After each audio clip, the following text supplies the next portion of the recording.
Don't blame Amtrak, blame Congress. This is the focus group. It's the savvy side of 9 to 5. Listen. Bueller. Laugh. And learn. Negotiation. This is what you do in business. This is the focus group with Tim Bennett. STAUNCA. Then a microstorm came through near Edison, New Jersey. Microburst. And, of course, a tree fell on the wires, and then there was a fire. So my train that usually gets in at 11 got in at 1. And here we are. And everybody was complaining, and we had some bigwigs on the train from Amtrak, and everybody was complaining, and a lot of people were. But I said, you know what, don't yell at Amtrak, yell at Congress, because this infrastructure thing that everybody's talked about for a long time is an issue. And until it just crumbles to where we can't move around, particularly in the Northeast, because we subsidize the rest of you people, I'm going to say it. Someone is... Anyway, dukes are up. I'm irritated. I read all this nonsense, particularly it's June Pride. Hi, John. Happy Pride. People, good to see. People in Alabama and all these other places bitching and moaning about stuff, and all of our tax money go down to you welfare states. And then we've got I can't get to New York on the train. I know first world problems. Hey, you and I are not immune to the Amtrak problems. On our old platform, there was one day I show up at the studio. I believe it was winter. And our old producer, Katie, says, oh, Tim's going to have to call in from the train and do part of the show from the train. And I'm like, why? And then you called. So we had like 20 minutes before, and I'm like, what's going on? The train's sitting. We hit an empty refrigerator. Put a refrigerator on the track. So that became this whole thing of how did a refrigerator get on the track? How did a refrigerator even get near the track, right? I get wound up. Anyway, hello. Hi, boys in the booth. Garrett and Steve are there. How's it going? We have Garrett and Steve, our problem solvers. They've been navigating today. They've solved all our problems, basically. I was thinking maybe you guys should order pizza. I was waiting. No, when I came in, Garrett was finishing what looked like a delicious sandwich, and I think Steve had Garrett lunch has good food. Do you make it, Garrett, or you buy it? Well, I didn't make food this week because I was out for Father's Day, but usually I make food on Sunday and bring it in, yeah. Okay. Garrett, I didn't know that. Do you really do that for most days of the week? Yeah, I usually just cook everything Sunday and bring it, make enough for... He usually has a sack of boiled eggs he brings in. That's really it. He's not a big-time cook. Because those always smell good after a couple days. Then I just microwave some fish in the break room. Tuna in a packet. The minute you microwave fish, the microwave is toast. It just... I don't know about fish. There was a rule in a building I lived in Minneapolis that you could not, they said you could not cook fish. Was that there was a loft, yeah, because it would stink up other places, so purposely I would do that. And broccoli was another one. They didn't want broccoli steamed. There was a whole list of rules of which you could cook and not cook because it would smell up the place. And this is an apartment you rented? Minnesota nice. And you had to follow these weird rules, huh? I didn't follow them. I would steam broccoli, but I didn't make fish a lot. I would buy fish, or I'd eat fish out. I usually tried to eat fish out. So are we approaching, is this weekend Pride New York, or is it No, it's next the week. last It's the last Sunday? weekend Okay, it's the last. right? I thought so. I used to think it was the third Sunday, but it's the last Sunday. Last full weekend of the month. I would think you were all prided out here. I mean, this is nonstop. Train stations decked out, rainbow colors. Philly's inviting you down. I don't know what train they're on. They're saying it takes 90 minutes to get there. People in Visit Philly, you got that wrong. It's 80 minutes. Today was an unusually bad day, and it's been a long time since something like this weird double whammies happened. You double whammied. I mean, it's like what was that game show we used to watch? Press Your Luck. The whammy? Yeah, the whammy. I didn't like that. Remember that little gremlin would come up and say, it was Press Your Luck, right? And so you got to the train station. They had power down. You get on the train. We're on the phone. He's like, train's pulling in. I said, are you sure you want to get on the train? I said, you could do, go home and do Skype. You're like, no, it's pulling in. And then you were flying, and then the microburst happens. Well, it was full of Amtrak bigwigs, too, all in suits and on phones, and a lot of other conductors, because we were the first Amtrak train to get going out of Trenton. And so I figured, we were the fastest I've ever seen this train go. We were moving, and then, boom, dead stop. So, no, there's fire. It's like Eastern Europe, pre-war. So anyway, back to Pride. I've seen a lot of stuff, but I haven't participated in a lot of things myself. But a lot of organizations are doing things. You and I actually are going to be next week presenting some of the focus group to an upfront kind of thing. Right. As part of a media week.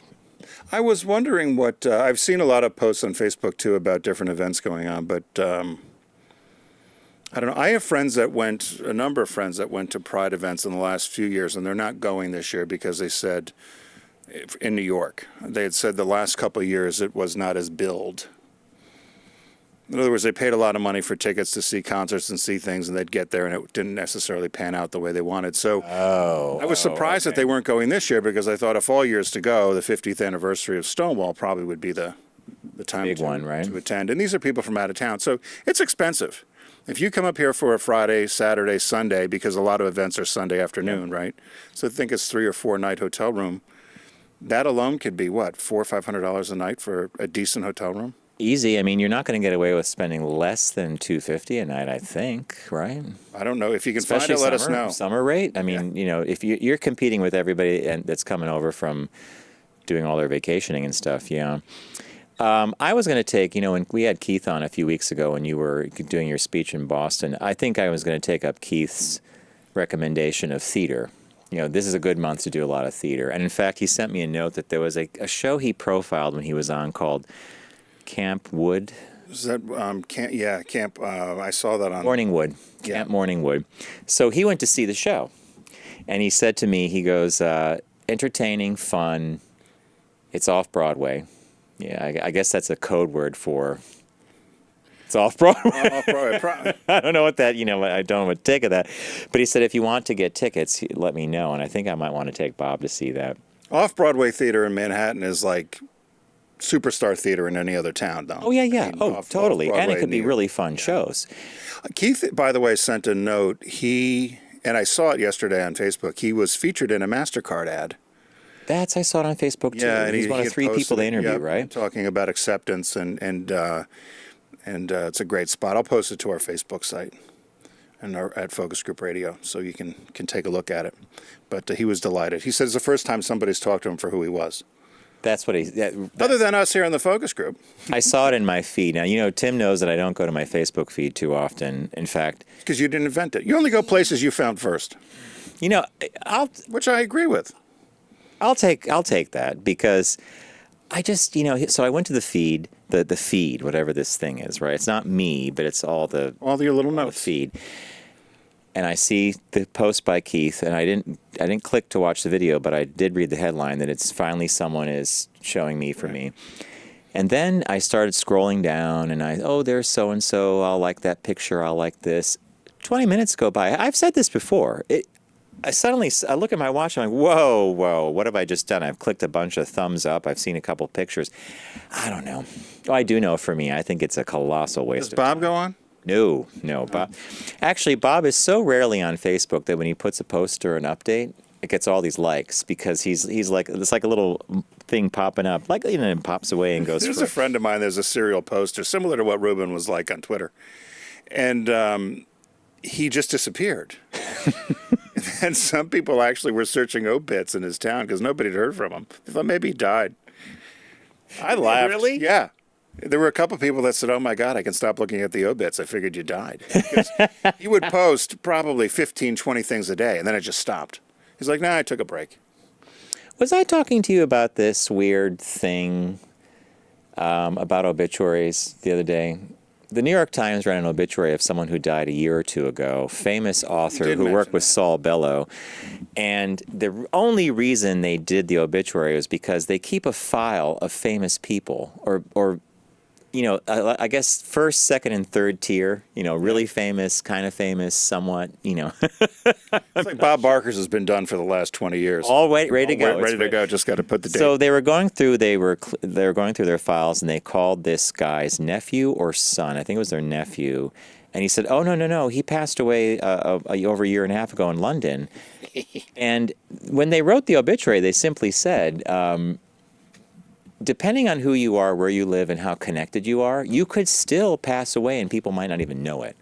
So to this whole thing about the person who was a serial tweeting all the time, they disappear, I don't have to check the obits. You never know, right? Well, I thought that there was something where you had to. I think death notices get They do get published. automatically published, but There's somebody I know that passed away, and I cannot find an obit anywhere.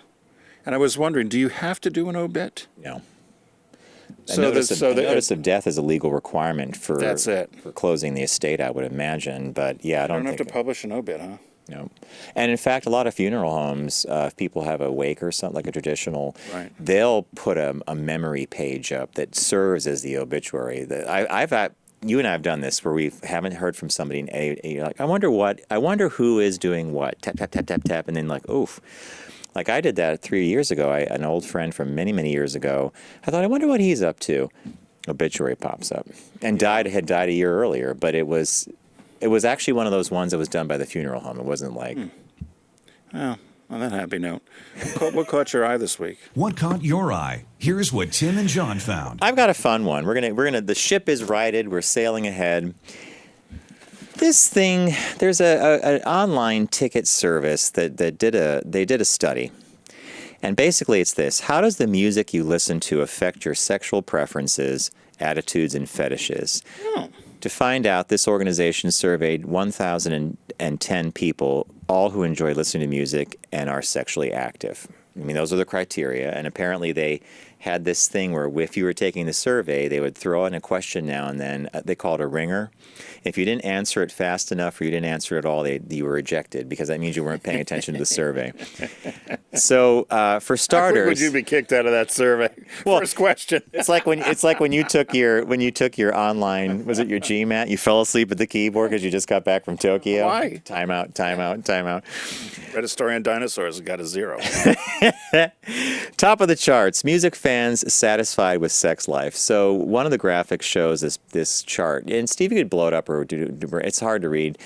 57% of sexually active people were satisfied with their sex life. Now, for starters, let's just pause there for a second. What does that mean? The other percentage is not happy, or they're not completely Listen, I think content? 57's pretty high. That's what they said here. Boys are nodding yes.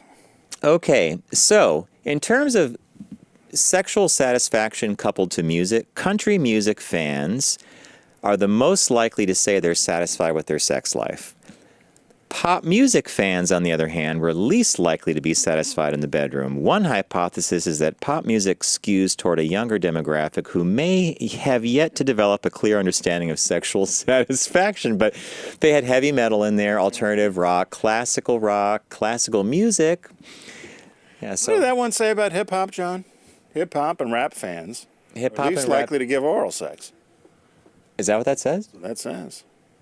What do you all think of that? You like hip-hop, Garrett? I love it.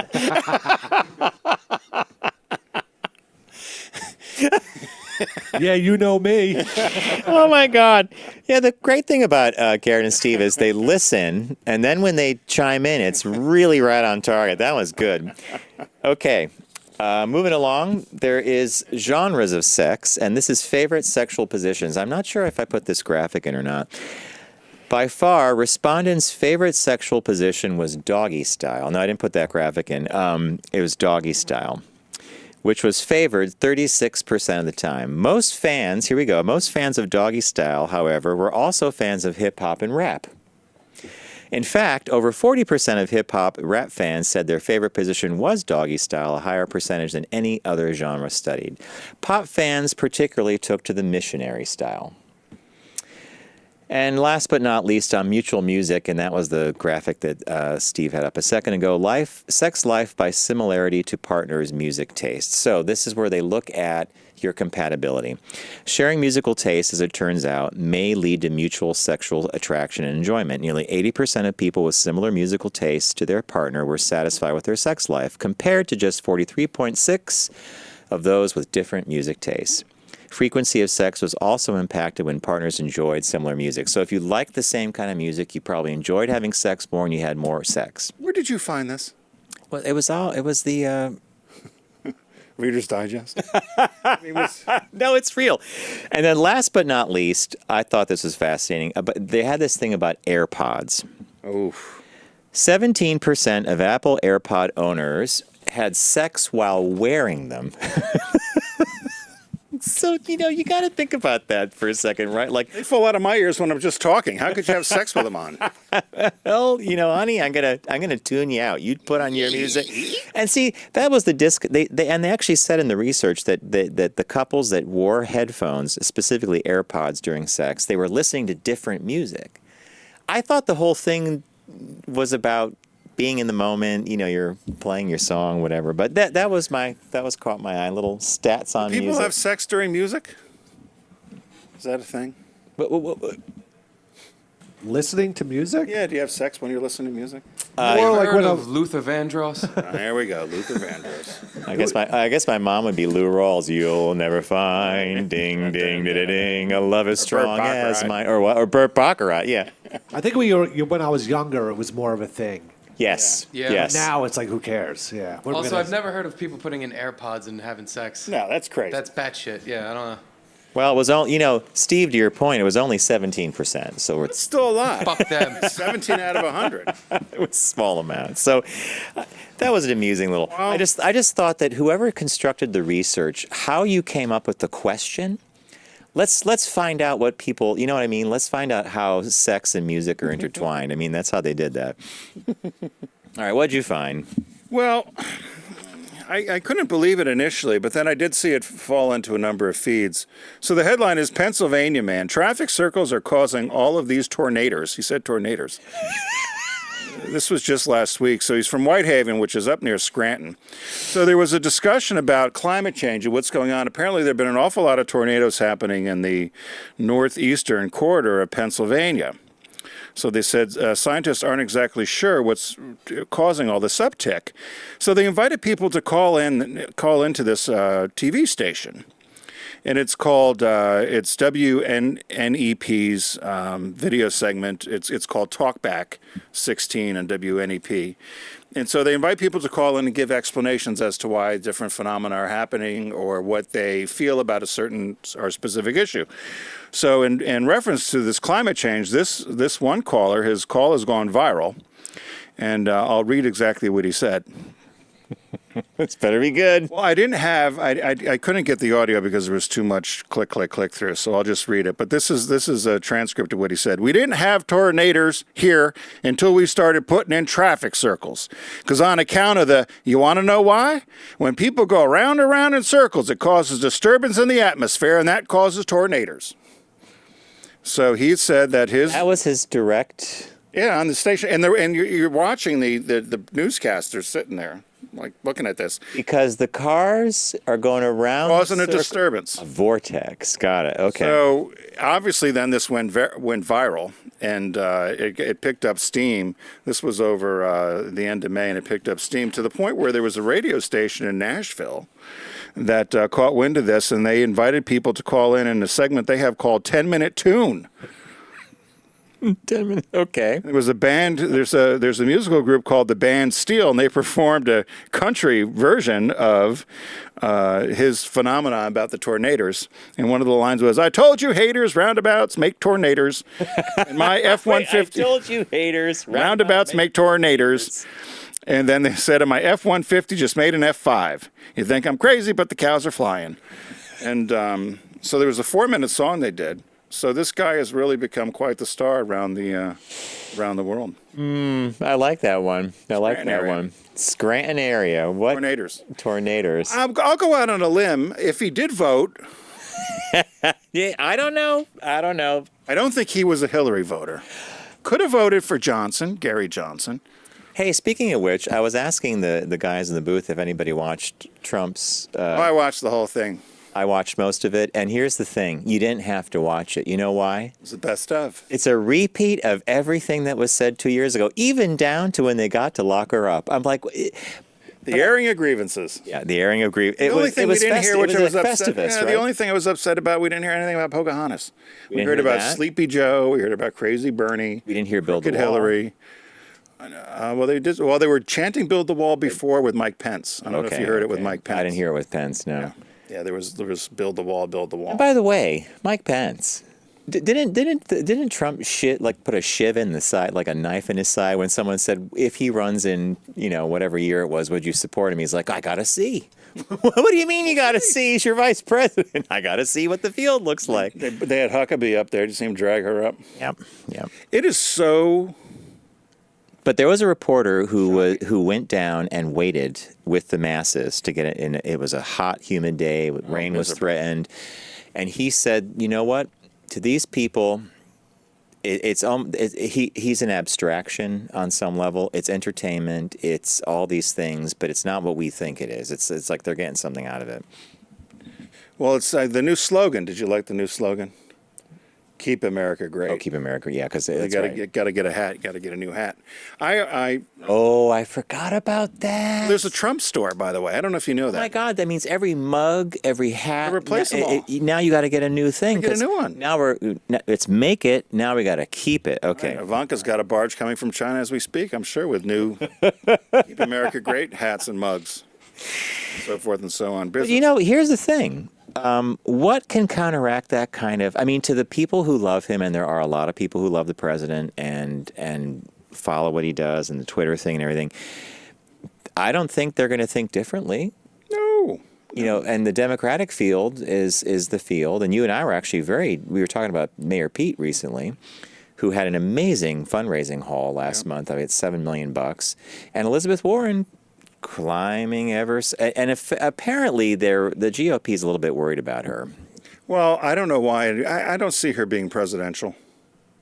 I think she'd be a great cabinet secretary. I don't see her being president. You and I like Mayor Pete.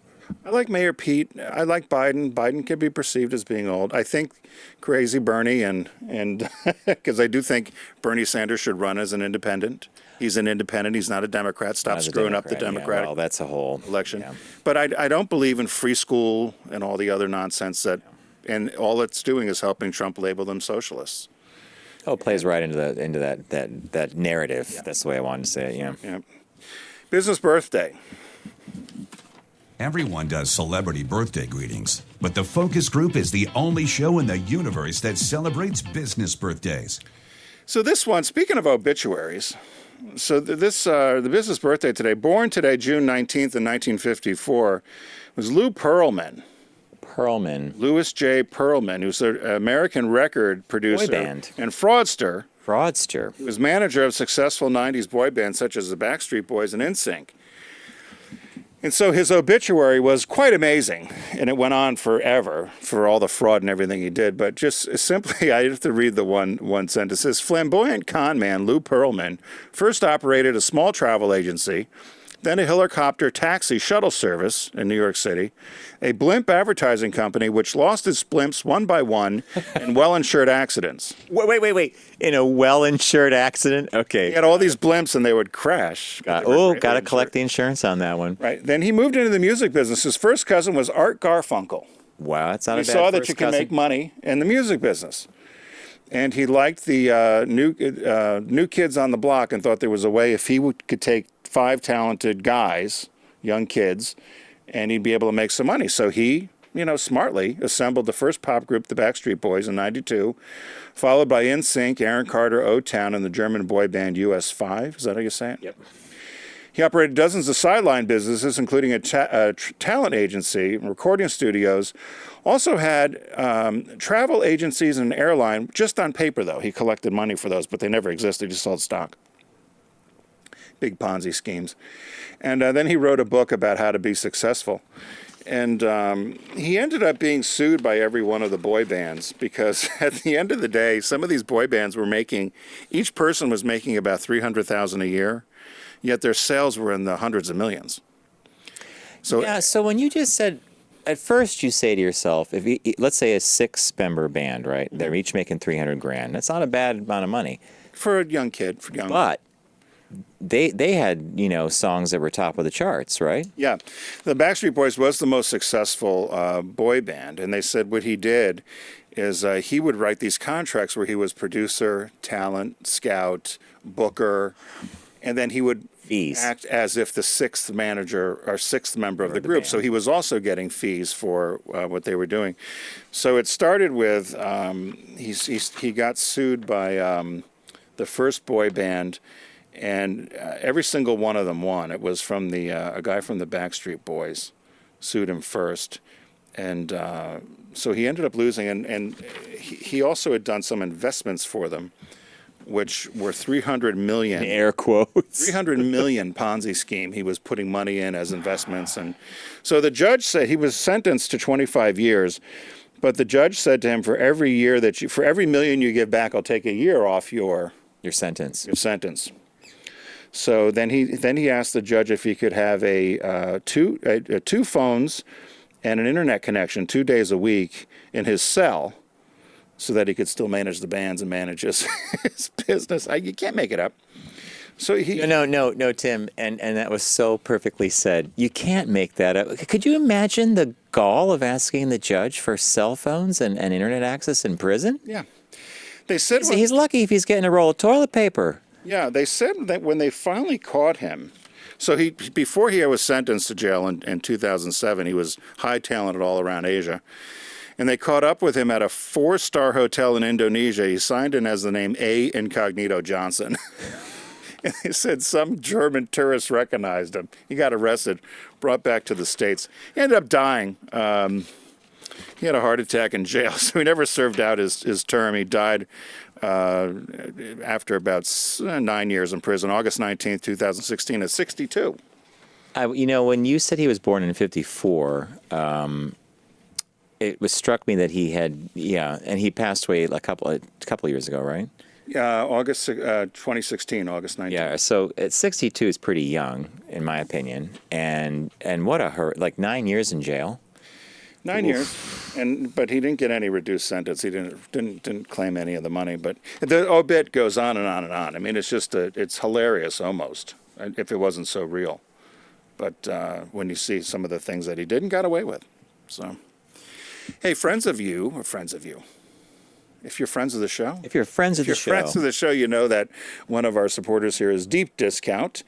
And right now they're having their site-wide summer sale. Well said, because that's like she sells seashells by the seashore. Right, so site-wide summer sale. Site-wide summer sale, which allows you to own your passion. If you head over to focusgroupradio.com and you click on the Deep Discount logo, you can start shopping away. And I don't know why this stuck in my mind, but when I went to the site, and I always end up getting lost. We both do. We get in there, you start looking around, particularly when it's a site-wide sale. And there was so much talk in the last few weeks about June 6th with the anniversary of the invasion of Normandy with the D-Day. D-Day. Yep. I was stumbling on that. And so the movie Saving Private Ryan, I thought was something I'd like to see again. I haven't seen it in a long time. I rarely see it getting played on. Actually, TV. TBS or it was Turner Classic Movies ran Saving Private Ryan. Might have been a week and a half ago. It was the lead up. Turner Classic does it without, but it was the lead up to D-Day, and it's not a bad movie. I think it's a good movie. It has Tom Hanks and also has Matt Damon and several others. But it's a great World War II epic. And they said one of the most realistic depictions of war. Anybody who's watched the movie or actually experienced that and then watched the movie said that they feel it was one of the most realistic depictions of war. If you can get through the first 30 minutes, it's tough. Well, because it opens right when they're landing on the beaches. On the beaches. So that was my pick this week. My pick, in honor of Tim's picks from the previous 2 weeks because of Pride Month, I'm going to introduce everybody to a movie that I was introduced to at a film festival a couple years ago. And I was shocked because it's like Deep Discount has everything, but I typed this in and boom, up it comes. And it's a movie called The Killing of Sister George. It's basically a lesbian movie, okay? So there's this older actress, and her name is June Buckridge, and she's played by Beryl Reid. It's British. She's grown smugly complacent about her longtime TV soap opera stint. And on the soap opera, she plays a woman called Sister George. Okay. So this came out in '68. Yeah, and she says she's grown bored of and smugly complacent about her role as Sister George on this soap opera, and she's also kind of complacent about her domineering relationship with dependent young lover Alice, who's played by Susanna York. And in the movie, Alice usually goes by the term childie. So the older British accent, Sister George, childie, come here, take care of me. Childie, make me a cup of tea. So a liquor-fueled public scandal, however, gives Cutthroat Network exec Mercy Croft the leverage to terminate the former, Sister George, and horn in on the latter, Chaldy.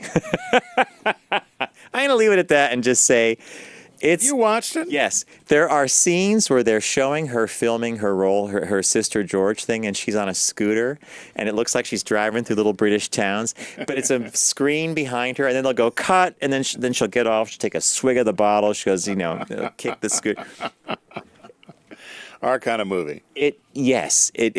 Trust me, I don't know where it falls, if I had to put it like in a John Waters or something else, but it's on DVD. Definitely pick it up. I think it's only like $15.56 or something. Well worth a watch, and of course, it's pretty groundbreaking, the fact that this was done. And before I forget, I shouldn't have said this at the top. It's by director Robert Aldrich, great director. So it's an interesting thing from the 60s. To get that. Yeah, I think you'd. I think I would like that. There are moments where you're like, oh my God, I'm watching The Killing of Sister George. So, and the new release this week, I wanted to see this in the theaters, and I didn't. Called Us, and it wasn't about the. Would you say it's science fiction? Oh, it's horror. It's horror. It's Did horror, you but guys see there's Us also- at all? Did anybody see Us? I was afraid to see it. But it's not gory, is it? Is it? Because what ends up happening is they get doppelgangers of family. Of the whole family, yeah. But she starts having premonitions that something bad's going to happen. The family's at Myrtle Beach or something. But I was wondering how you think you'd be scared.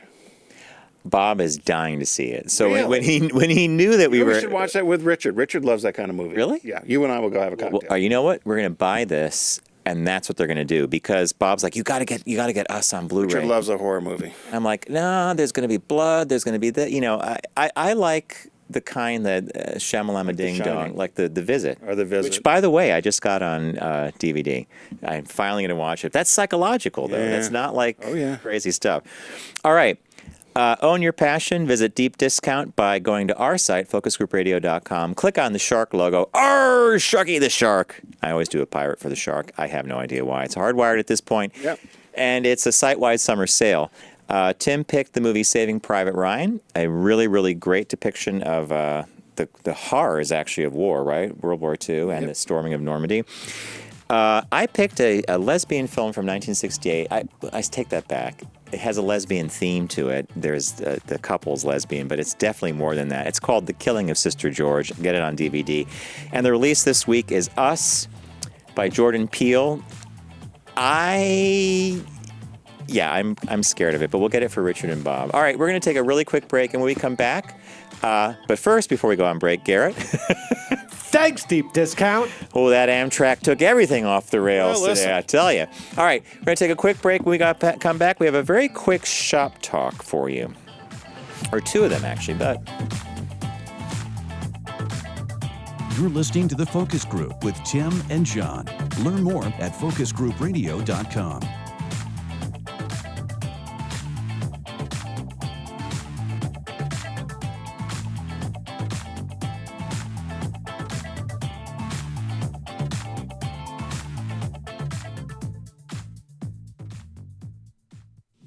Focus on the savvy side of 9 to 5 with The Focus Group. Try, really try. Listen, laugh, and learn with Tim and John. I never try anything. I just do it. Hello, everybody. Welcome back to the Focus Group. Happy Pride. We're in the middle of Pride here. We're in New York City. Tim Bennett here with my good friend and co-host, Mr. John Nash. Of course, Stephen Garrett in the booth, bringing you live here via the magic. Hopefully, if you're watching on the Facebook live stream or the YouTube. YouTube live stream. I don't know which one's better. Some people say the YouTube is better to watch on. I think the quality might be better on YouTube. I could be wrong. So we have a couple of shop talks this week, and one of them actually came from one of our listeners, Jay, in Cleveland, or in the Ohio area. And the headline is, Supermarket uses embarrassing plastic bags so customers will remember their reusable ones. So this is in Vancouver, British Columbia, which is north of Seattle. And the grocery store there has printed up these bags that have slogans that might make you embarrassed to ask for one or to be walking around. So if you're watching on our video feed, you'll see a couple of the bags. But one of them says, "Into the Weird Adult Video Emporium." Another bag was the Colon Care Co-op. All right, so wait, the adult video one, that's done in that 70s kind of Porno type. chicka boom boom. It's like porn, you know. So Vancouver has a single-use item reduction strategy, and they're trying to get all businesses to think up ideas on how to reduce use of these one-use, we all know the ubiquitous plastic bags at the grocery stores. I thought before I finished reading the article that this would backfire because I would like one of those bags. Would you, John? Well, they're almost like art. Yeah. And there is, I believe they're limited. Like it's not like they intentionally did a limited edition, but I do believe they're like, it's not indefinitely they're going to run these bags. Another bag says, wart ointment wholesale. Like someone had to sit there and think of these things, right? It reminded me of the bag, remember Abercrombie and Fitch had those bags in the 90s that had all the kind of half-dressed male models and female models on them. They weren't kind of half. They Well, were barely and I dressed. used to, and before we did the switchover, when I used to like Abercrombie clothes until they kicked me out as being a customer because of age. And then you'd get one of those bags as they started the crossover from just kind of preppy Ralph and Crew type clothing to this, whatever they were doing with little kids clothing. I wouldn't carry those bags. So, do you think that the switch over for Abercrombie and Fitch with those with the Bruce Weber photography, Yeah. that's what it was Bruce Weber. Weber. Did that happen? Was that late 90s, early 2000s? Or? 94. Okay, so if it was early to mid 90s, that was another kind of. I always thought the bags were hysterical because they were always being carried by people from out of town or tourists, and if you were gay, it's like a stealth show because it was always practically, Well, so the deal here, though, I understand not wanting to use the plastic bags. I use mine over. People yell at me. I use them for dog waste or whatever. But I remember one time San Francisco had a similar ordinance, and John and I were traveling to San Francisco, and our luggage was late and wasn't going to get to the hotel in time, so we went out to buy some toiletries at the drugstore. And you and I have got toothpaste and razor blades and shaving cream and so forth, and we go up there. And then they wanted us to carry it all out, and we needed a bag. Remember what a hassle it was to get a bag? To get a bag. Yeah. So if you're a tourist going to a city like San Francisco or one of these other cities that have banned bags, I mean, they took all they could do to find. They finally gave us like a paper lunch bag. Yeah, that's right. That's right. That's right. I remember that. But which I understand that, but there are people that are traveling to your city that need a bag to put stuff in, right? They should, if they're banning the plastic, they should just have a supply of paper bags. Paper bags. Because then we know that's recyclable. It's paper. Yeah, I agree. We always had paper before, right? When we were growing up, it was all paper bags at the Always grocery paper. store. So what's the second article? All right, so Tim found an article. It's on CNN. It's on CNN.com, and it was on CNN. They ran the piece about it. And the headline reads, "What It's Like to Be a White Woman Named Lakeisha." So these are ethnic or names that sound a certain way that you associate with different types of people. But it's this, in her case, it's a white woman, and she's white, blonde-haired, blue-eyed, and her name is Lakeisha. From very rural Ohio. Rural Ohio, yeah. And she says it can be exhausting constantly explaining yourself to white people, even though you're white.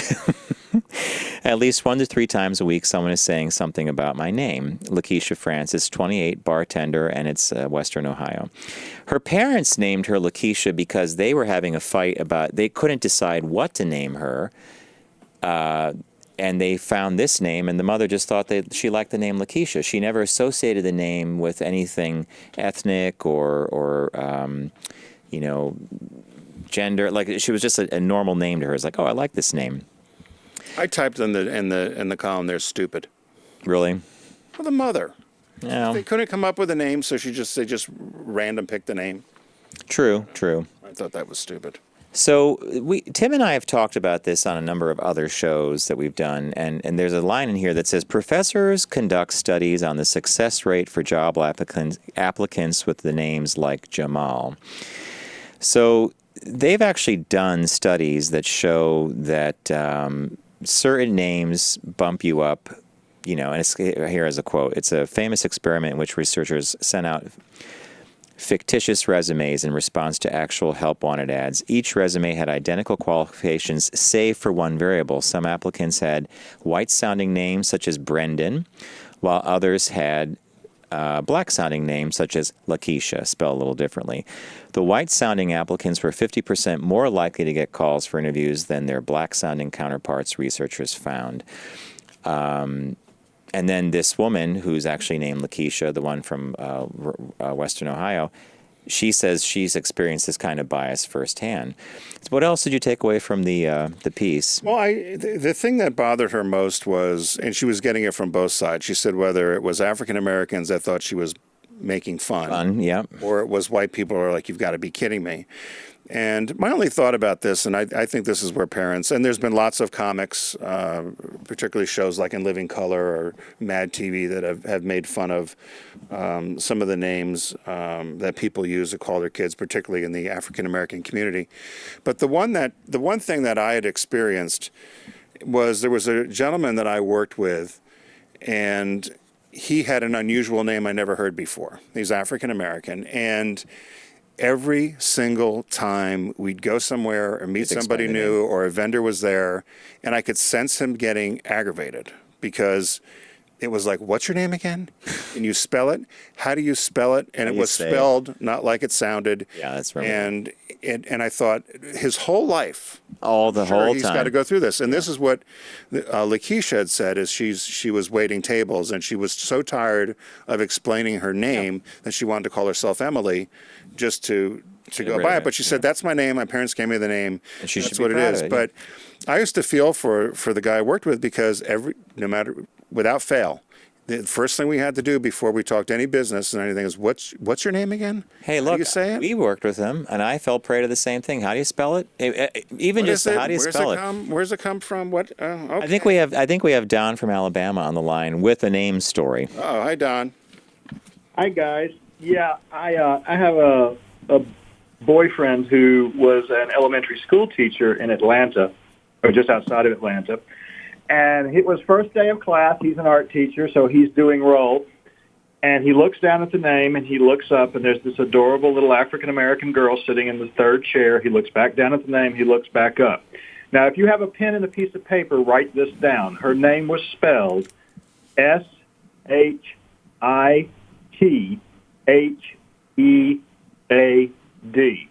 Oh, I know this one. He said, "Honey, how do you pronounce your name?" And she said, "My name's Shithead." Shithead. They're using that now in a lot of... Wait. Shithead? Shithead. And that, the New York Times did a story about that. Seems to be a popular name now. The other one that goes with that, Don, is ABCDE. Absidy. Can't make it up. Absidy and Shithead are two. My mom was a teacher and always told the story that she had a student named Famale because the mom thought the U.S. named your children and they put female on the baby. And they pronounced it Famale. So we have that's- Shitheed, we have Famale. I love that skit in Living Color. The white kind of smoking employment agency woman comes out and she's yelling to the female pajamas, and finally the girl gets up and says, "It's Famale Pajame." She's like, "Whatever." Friend of mine worked in the hospital. Chris, may rest his soul. He delivered two babies. They were twins. They were twin A and twin B, and the mothers called the kids Twinna and Twimba. She said, "Oh, they're already named." Twinna and Twimba. I am shocked at this.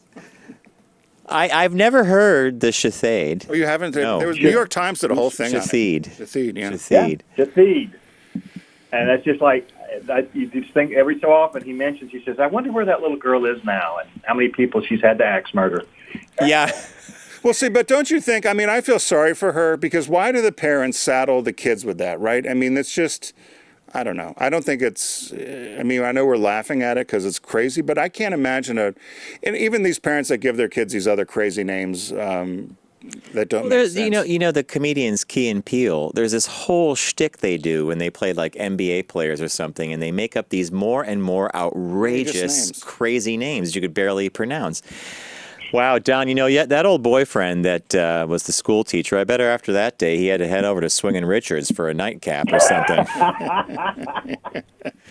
We're Do you gonna still have have to your get you guys there before it closes. Yeah. Oh, hey, is that true? Are they closing? I won't say they're closing, but it's definitely not what it used to be. Yeah, somebody had posted on our Facebook site that it was, go now while you can. Yeah. It's going to change. Yeah, it's in bankruptcy. That's what I had heard, yeah. And there was actually a movie I saw on either Netflix or Amazon Prime. It was a documentary about some of the dancers at Swinging Richards and the tight-knit group that they are. But that's a unique place. And do you still have your Swinging Richards T-shirt? I wear it all the time. I love it. Don sent Tim we all got a bunch of T-shirts. I got NASA. I got a bunch. I forgot about it. I was walking around the neighborhood, walking the dog with it, and all the neighbor ladies were, what's that What's place? Swinging Richards? Oh, gosh. Hey, thanks for the call, Don. Thanks, guys. All right, now Feed Nash Shathid, yeah. Ooh, that is and Absidy Bennett. So the article basically, Don's call is a perfect wrap-up for the article because that's exactly where they came down on this, which is you can't control the name the parents give you, but it will have an impact on your passage through life, which is, It's just sad. Well, I don't know. I mean, actually, no, you're right, because if someone had given me the name Shathid. Right. Well, and they talked about they did a story about a Muslim girl who had to explain as well with her name, and it'd be no different than if you gave somebody a very old world name here. If you would anybody ever give a kid the name Bertha now? No. Or Ethel or something, which were popular names, right? Very popular. So, it's the same sort of thing. I heard one the other day. I heard someone was named Harriet.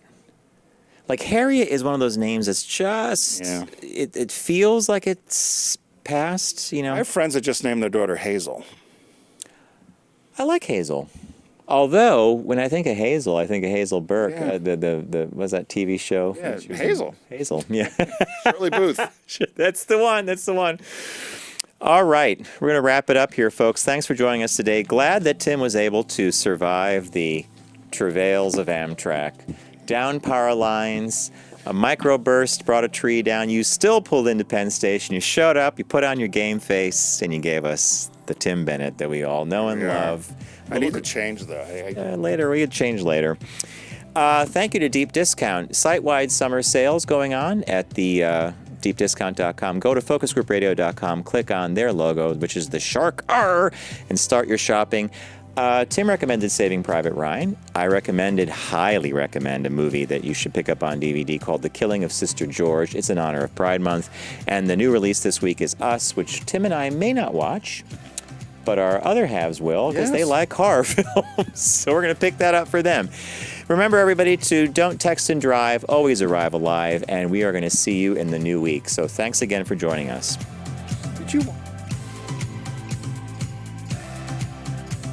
It's The Focus Group with Tim Bennett and John Nash. Accessible on all platforms. Subscribe, like, and rate us on your platform of choice.